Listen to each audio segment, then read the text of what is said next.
Monday, April 14th, 1997. We're at the Kent State Airport. I'm about to take a small flight over Portage County. Specifically, I'm attempting to get some aerial views of the McElrath community, which lies at the northeast corner of Portage County, or northeast corner of Ravenna, Ohio. I think one of these planes is mine that's taxiing in, or at least the one I'll be riding in. I hope I'm not in the way.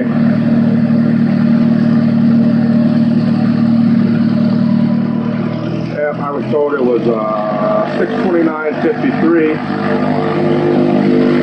plane number.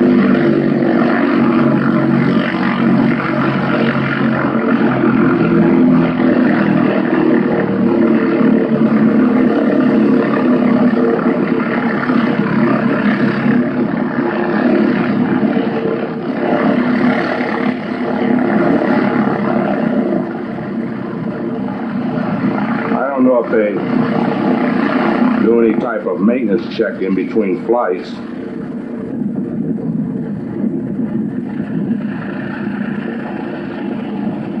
But at any rate, this is a beautiful day today. You can see the clouds. They're a beautiful pattern in the southern sky.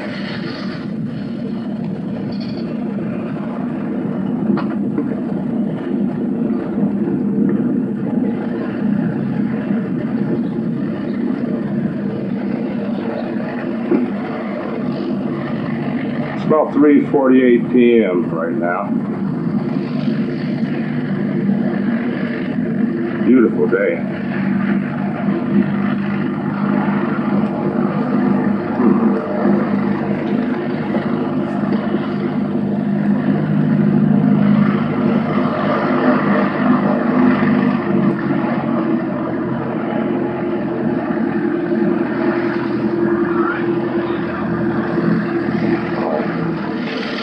Pilot Chris. I'm sorry, Chris, I got your last name.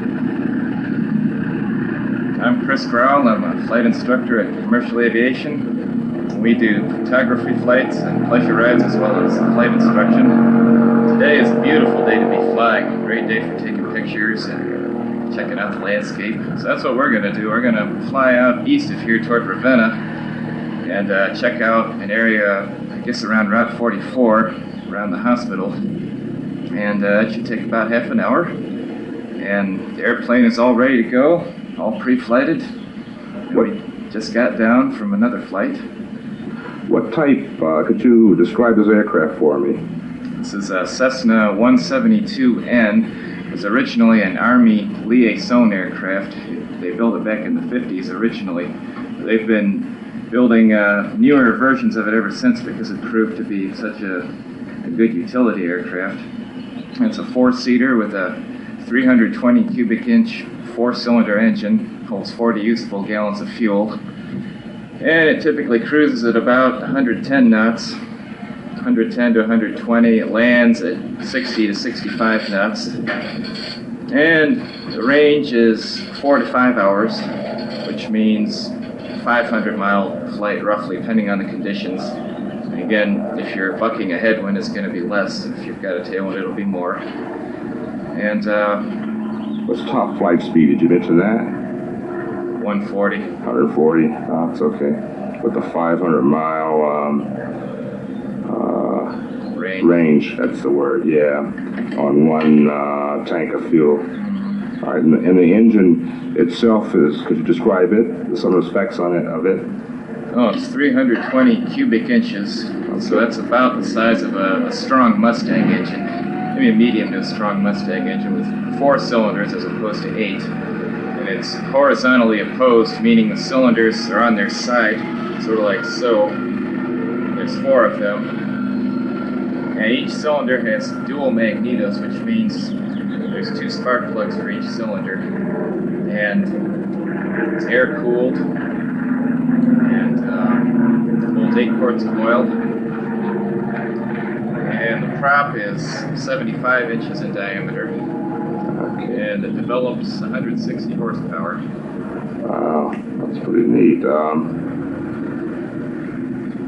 I guess we better approach the aircraft, and I know you're supposed to get off today at, what, 4 p.m.? Yeah, I can stay a little bit late, though, if I'm flying. All right. How many hours do you have of flight time total? 800. Do you keep 800? Yeah, close to that.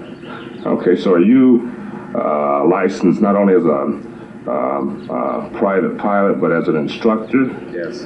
Okay. Certified flight instructor, and that's how we build our hours until we have enough hours to qualify for the airlines, which is my ultimate goal, either an airline or a corporate type job. I understand. I was talking with Mr. Beckwith, Al Beckwith, who actually owns the company here, Yes. and I understand that he also has an automobile leasing company, and he drives a Saab automobile. And from my research, I discovered that the origins of the Saab automobile company in Sweden go back to World War II when they manufactured aircraft. Right. All right. So I guess we better get going. Yep, we're ready to go flying. All right.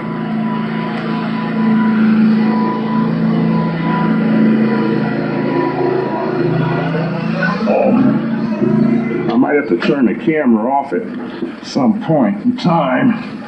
Yeah. I see just a lot of it. Yeah, while I'm buckling in, you can take a look at the instrument panel, All right. the cockpit, and as you can see, there's a rear passenger seat. Okay.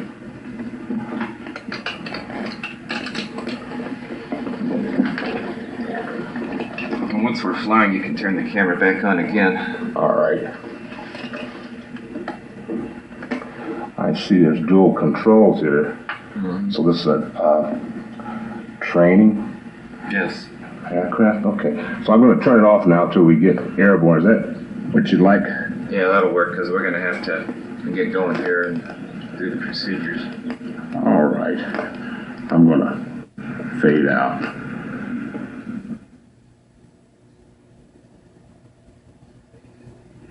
Passenger briefing. Basically, it's a clear day with a few bumps, but nothing out of the ordinary as far as turbulence is concerned. Seat belts, shoulder harnesses. You have a shoulder harness behind your right shoulder. All right, I'll get that on. While you're doing that, I'll continue with the checklist. Brakes, have hydraulic pressure. Where do I fasten this? Right down here. Oh, okay.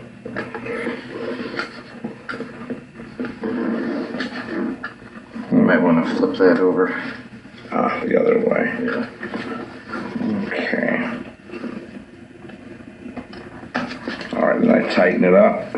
Yeah, although the shoulder harness can be somewhat loose, the seatbelt you want snug. Yeah. The shoulder harness doesn't need to be overly tight. All right. So we've checked our brakes for hydraulic pressure. Avionics power is off. Where are the brakes? The feet. Oh, they're the feet. Let's see if I can more like that. In other words, where my feet are now is where they are, the brakes. Yes. Okay. Alright, seatbelt, shoulder harnesses, brakes are set. Avionics power off. Circuit breakers are in across the board. That's what we want. Fuel selector is on both. Mixture is rich. Carburetor heat is cold. Prime, we don't need to prime it, it's just been flown. Prop area, well, you'll clear out the window. Clear? Should I say clear over here? Yeah, if you want. Clear. Beacon on. Master on.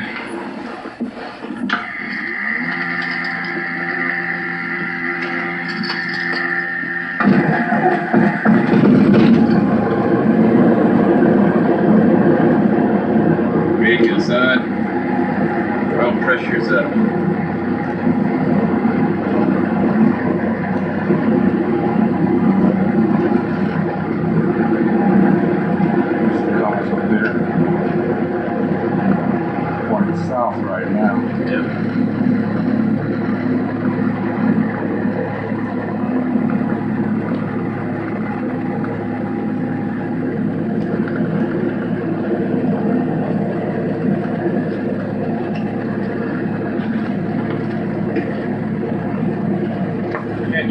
this is Niner 53.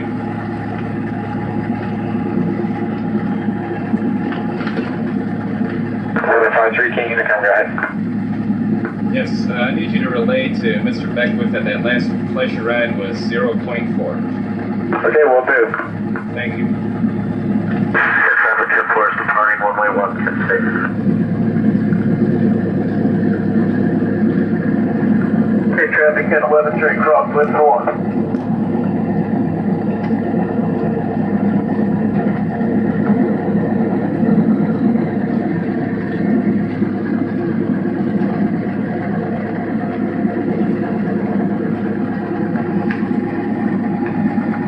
Traffic 1045 for 110.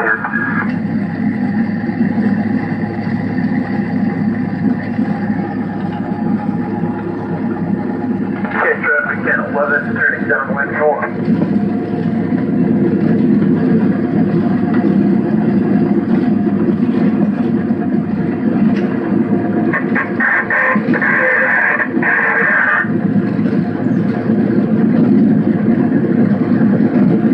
Traffic 10-7, downwind 4-110.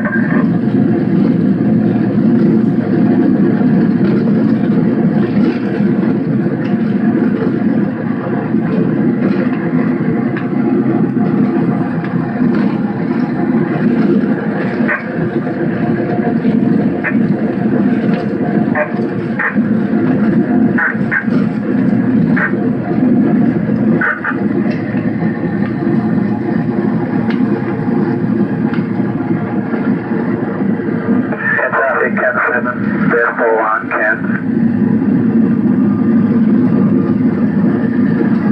Second, traffic 10-11, extending the left downwind from 110 state.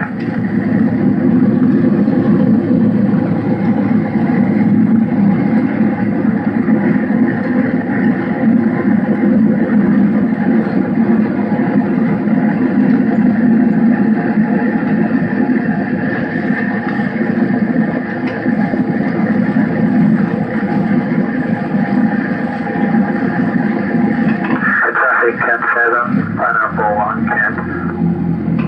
Traffic 10 Forest crosswind. Traffic 11 is wide base for runway 110 state. Seatbelt shoulder harnesses, recheck those. Here's a run. Light base, Door. traffic braking. Closed and latched. Yeah. Flight controls.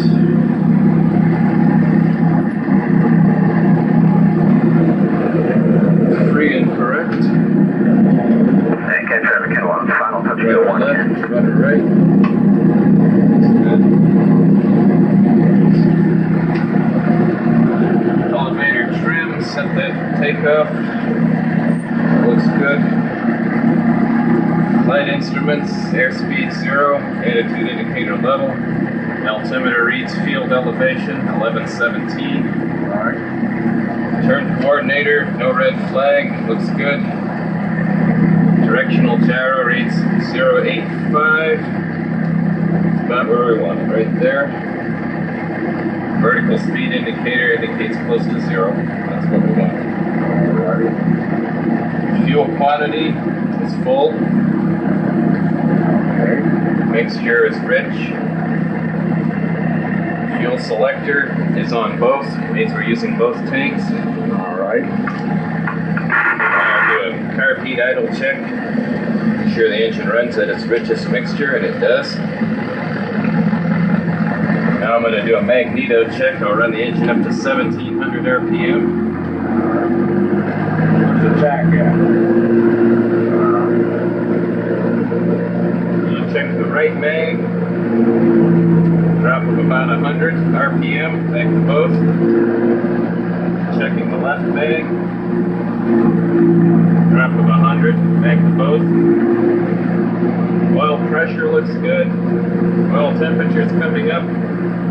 The ammeter is 0, and the suction gauge is in the green. Now we're back to 1,000. Strobe lights, we'll turn those on. Transponder is on altitude. And the parking brake is released.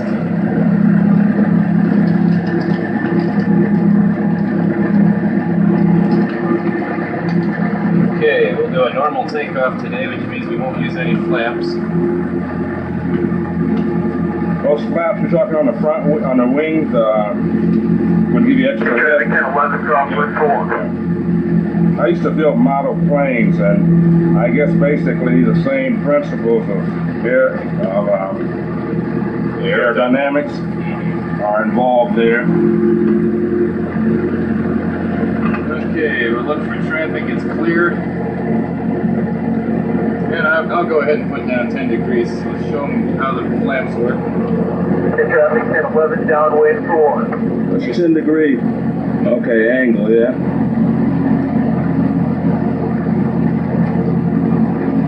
And traffic 953 departing 01 pit.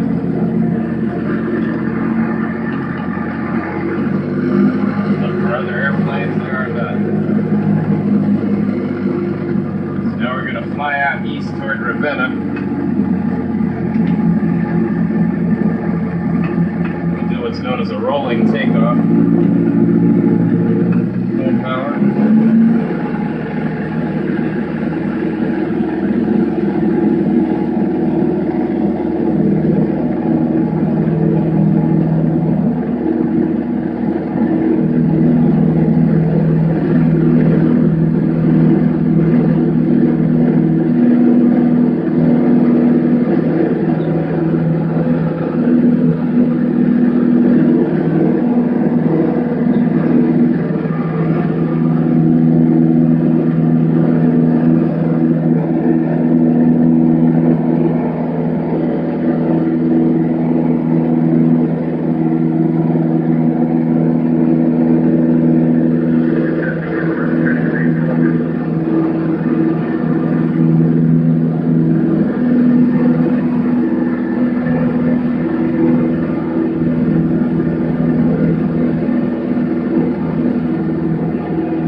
Making a turn toward the north, right there.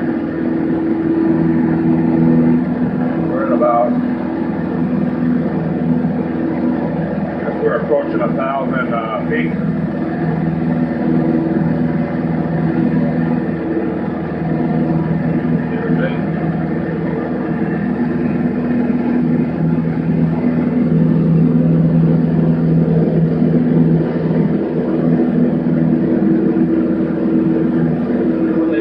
Banking.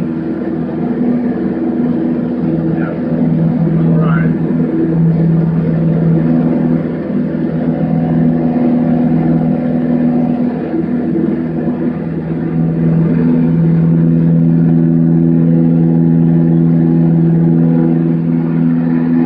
We're at about 45 an hour. I want to catch up. 2,500 feet. Yep.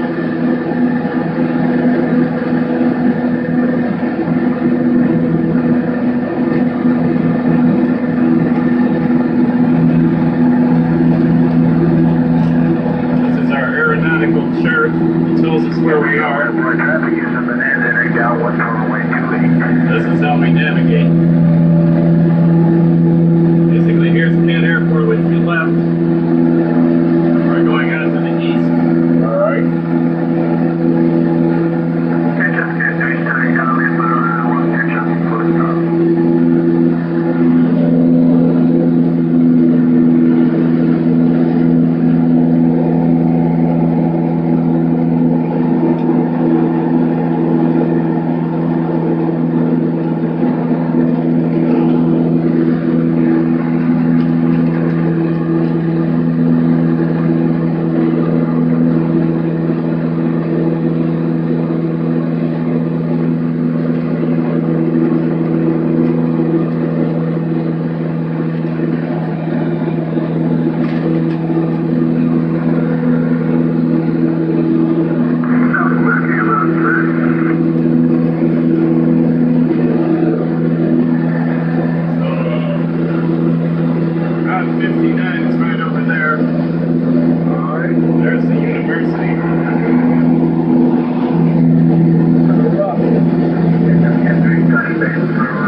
He escaped from the earth.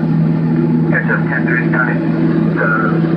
The fire for over there, 1 2.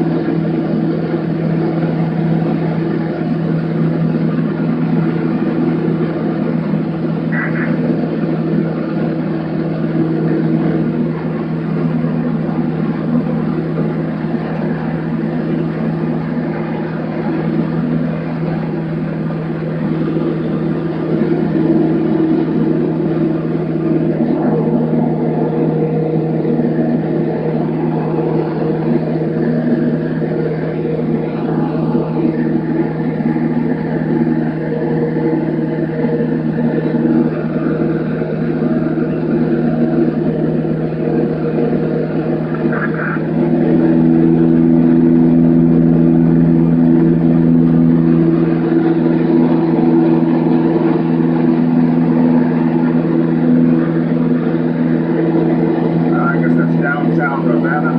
Yeah. Okay. That's where we're gonna go. It's to the downtown Ravenna. And we're heading east. It's northeast of downtown Ravenna. Okay, I think I know we're around 14. Correct. That's downtown Ravenna right there.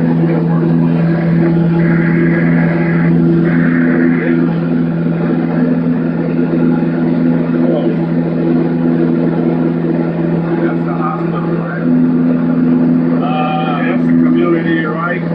Yeah. Is that what we want? Okay, let's start. Let me get it out your window.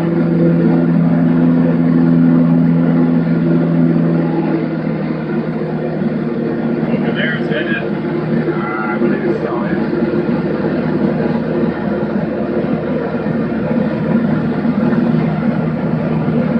Circling clockwise.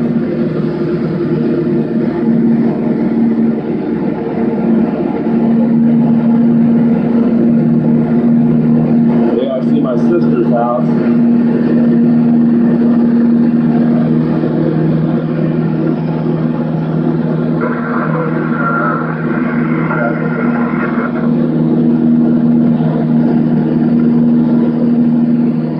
That's Robinson Memorial Hospital.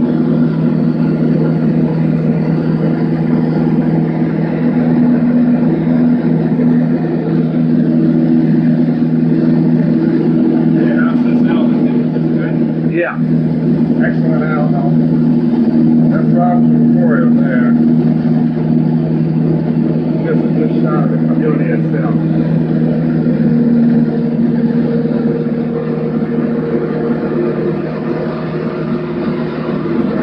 Alright. This is the McElrath community we're looking at right here.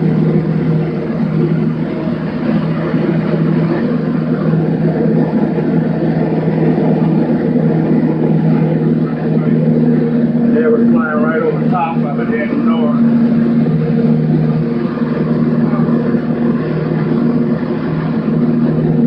That's General Electric Company.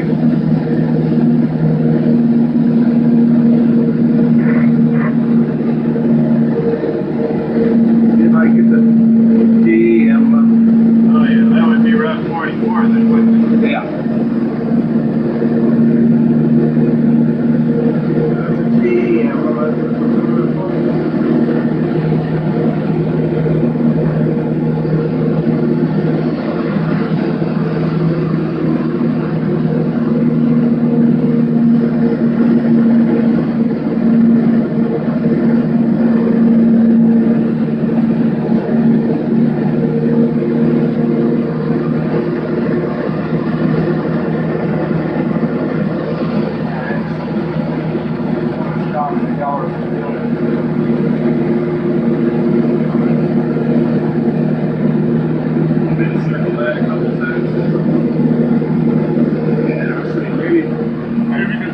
Counterclockwise to your area. Okay. Those are the apartments. I'll play in my car.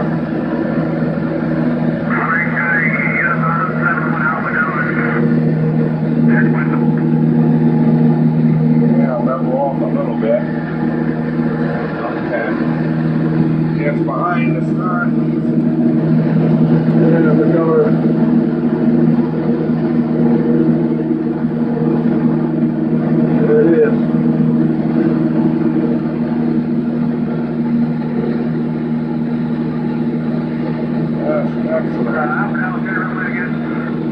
Dan, if you can keep this radius where we're turning at, Yeah.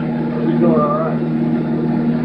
I'm gonna hold up your shoulder strap a little. I heard you down, huh?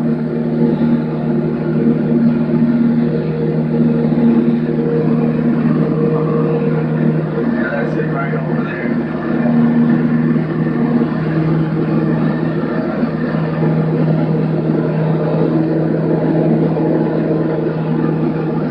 I'm going to start heading gradually back toward the airport because All right. Pretty bumpy up here.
Over there.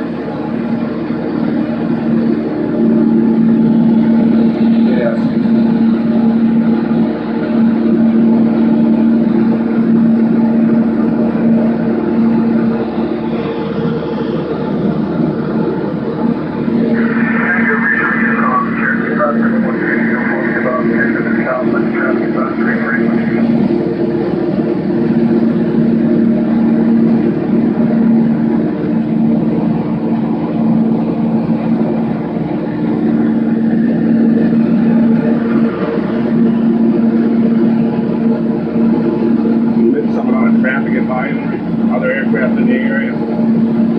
Yeah, that was another airport. Oh, okay. Right now, we're the only airplane. Yeah, we're the only airplane here in Penn. Oh, okay. Now, Bill, right there, to the Monterey County Post Office.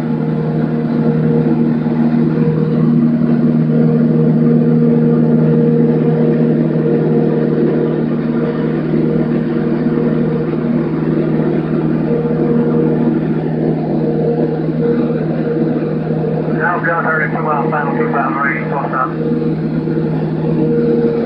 First county traffic, please head to the one truck coming to the west. Flying at about 100 knots. Yep. 2,000 feet. Okay.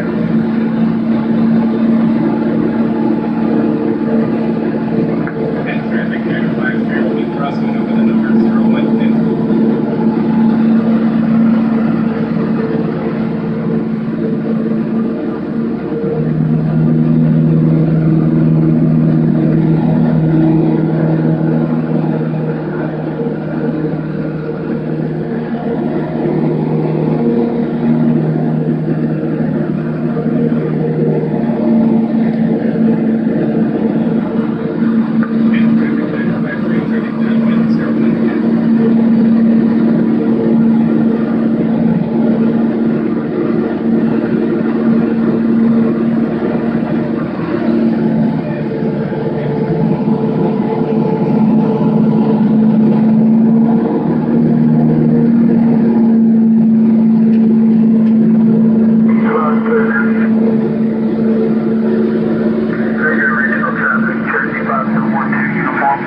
at some airports, they say. Oh, yeah.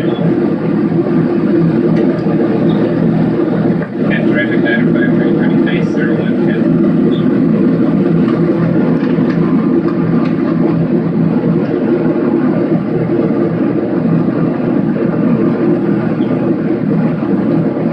Airspeed's looking good. We're at 70 knots. About to turn final.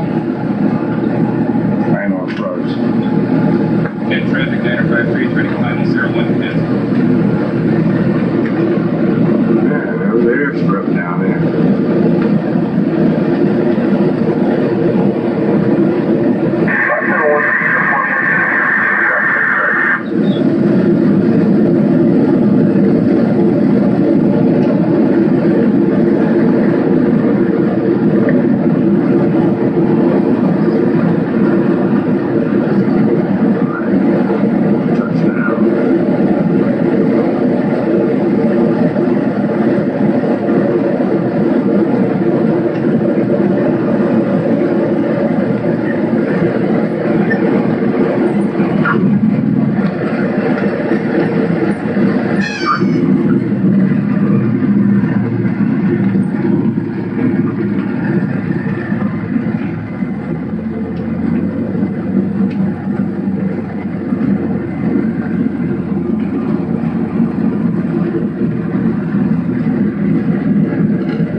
I used to tease my wife about being and my children too, about being professional passengers. Yeah. What'd they have to say? Well, finally got your driver's license. Maybe one day I'll get my pilot's license. Department 1, Casey. Hey, I'd love to have you as a student. Hey, that's something we can look forward to. Yeah. I want to thank you. Hey, you're welcome. You know, Thanks for... with my limited knowledge, it was a very interesting flight due to your descriptions and explanations of the various technical aspects of the plane and the nature of the flight itself. That is what we encountered in terms of the visibility and landmarks. And I'm really thankful. A lot of people would not take the time that you've taken today. And in my estimation, we had an excellent flight. I would agree. The takeoff was great. The landing was excellent in my opinion. And I did not feel that nervous at first. I was a little bit of nervousness. I think That's normal. yeah. So, but after we got up there at around, I think you said around 2,000 feet, things leveled off, and wonderful day. Now, will they check this plane out pretty thoroughly before it goes up anymore? So I say like tomorrow on the next plane.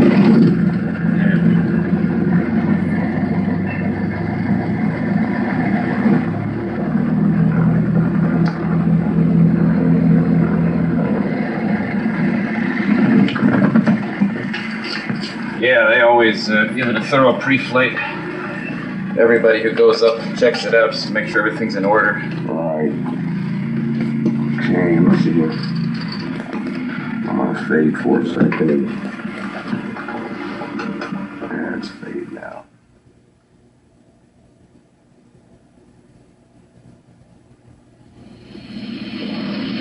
Yeah, Mr. Chris Corral was explaining how he was in the Navy. Did you fly any aircraft in the Navy? I was an aircraft mechanic. I worked on the jets, F-14s, 18s, A-6s. And watching them fly motivated me to try to learn about flying myself. And so after I got out of there, I started over at Kent. I went through their flight program. And now I'm instructing in commercial aviation, which is the same airport. I understand. Your background in the mechanics of an aircraft, is that I would think that would give you an advantage in terms of as far as being able to monitor the condition of the aircraft that you do fly. I would think that inherently now from that knowledge and experience, you'd be able to detect problem, I'd say quicker than someone who did not have a similar background or training or experience.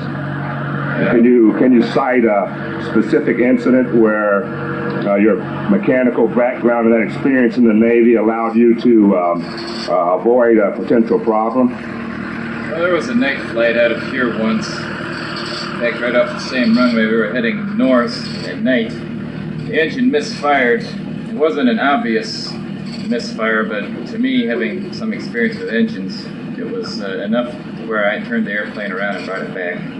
It was later discovered that there were electrical malfunctions within the engine. So I don't know if my Navy experience helped me do that or my intuition. Right. Great. A little bit of both. Tell me, did any of the instrumentation indicate any problem at that time? No, it didn't. So that in itself, demonstrates how valuable such experience is, and that transcends not only the air flight, but with other areas of study and professional career. So, well, anyway, I'm going to sign out now. But again, I want to thank you. Yeah, and when you go see Mr. Beckwith, tell him you got 0.5 on the hops meter. 0.5 on a hops meter. Yeah. All right. Hey, look, God bless you. Thank you. I wish you the best. I look forward to perhaps training with you, okay? I appreciate it. All right, now. Take care, Chris.